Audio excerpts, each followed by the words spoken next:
জামাই খেয়ে হাত মুছে চলে যাবে শ্বশুর শাশুড়ি কেমন খাওয়ালে, নাম করবে বা করবে না এটা গ্যারান্টি নেই।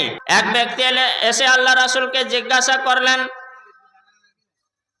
আইয়ুল ইসলামি খায়রুন, আল্লাহ রাসূল গো আমাদের বলুন তো ইসলামে কোন জিনিস উত্তম ভালো, আমি তো মুসলমান। আমার রাসূল উত্তর দিয়ে দিলেন, তুতিমুত তাম ওয়া তাকরাউস সালাম। এক নম্বরে যে কথাটা বললেন যে খাবার খাওয়াও, খাবার খাওয়ানো। আজকে আমাদের বন্ধু বান্ধব থাকলে দেখেন পকেট থেকে ক টাকা ভাঙে আমাদের হিসাব থাকে না, ঘরে জামাই চলে এলে কত টাকা ভাঙে হিসাব থাকে না। এ কথাটা আমার প্রধান কথা, সব জায়গাতে ব্যবহার করে বলি।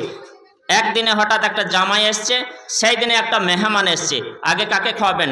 যে যা বলে বলুক, আমি বলতে চাই না, আমি বলবো আগে মেহমানটাকে খাওয়ান তারপরে জামাইটাকে খাওয়ান, আগে মেহমানটাকে খাওয়ান তারপরে জামাইটাকে খাওয়ান, আগে মেহমানটাকে খাওয়ান চেনা অচেনা যেই হোক, তারপরে আপনার জামাইকে খাওয়ান। আপনার জামাই খেয়ে হাত মুছে চলে যাবে শ্বশুর শাশুড়ি কেমন খাওয়ালে, নাম করবে বা করবে না এটা গ্যারান্টি নেই। যারা জামাই আছো রাগ করো না, যারা জামাই আছেন বারগ্রামের আমার উপর রাগ করেন না। আপনাদের মর্যাদাকে আমি কমাইনি, ছোট করিনি, বরং মেহমানের মর্যাদা আপনাদের থেকে বেশি বাড়াতে চাইছি। এই হাদিস দিয়ে বোঝাতে চাইছি যে আল্লাহ রাসূল বললেন তুতিমুত তাম, খাবার খাওয়াও।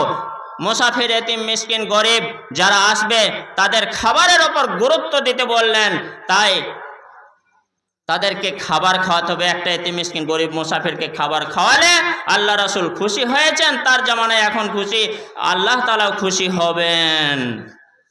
না জানে সে ওসিলায় আপনি মুক্তিও পেতে পারেন।